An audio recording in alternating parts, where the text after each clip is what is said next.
Alors, je réponds d'abord sur la question des murs anti-bruit. Les études préalables sont en cours.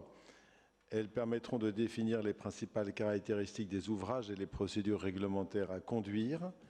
Des opérations de géotechnique sont programmées du 30 septembre au 30 novembre, mais la situation sur le terrain n'est pas simple du tout. Et tout ne sera pas possible. Néanmoins, nous faisons le maximum. En ce qui concerne la concertation sur l'autoroute, il y avait deux options principales pour le Sud.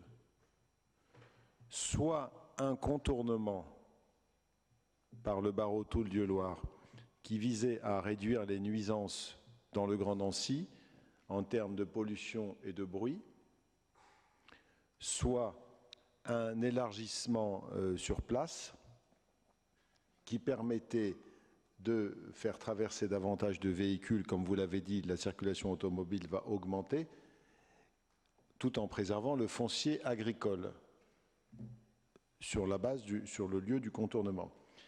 Bien, de ces deux options, je le dis net et clairement, l'option de la traversée du Grand Nancy est abandonnée.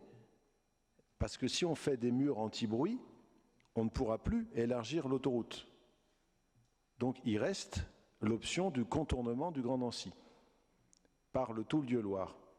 Or cette option a aussi été refusée par un certain nombre de collectivités locales. Face à l'absence de consensus, l'État, même s'il est maître d'ouvrage, a décidé de surseoir à la décision et de relancer les études.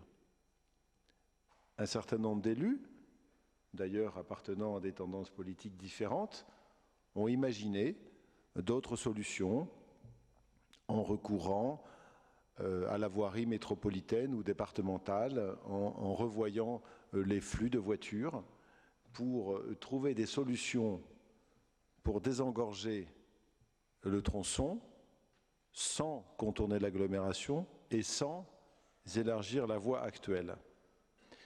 Eh bien, nous verrons si ces études, qui doivent être partenariales, permettent d'apporter une solution au secteur sud. En revanche, pour le secteur nord, nous envisageons une DUP pour la fin 2021 et pour le secteur centre, nous pourrons élargir la capacité de la voie en construisant une nouvelle voie au milieu, mais pour cela, il nous faudra encore trouver des cofinancements. Je vous remercie.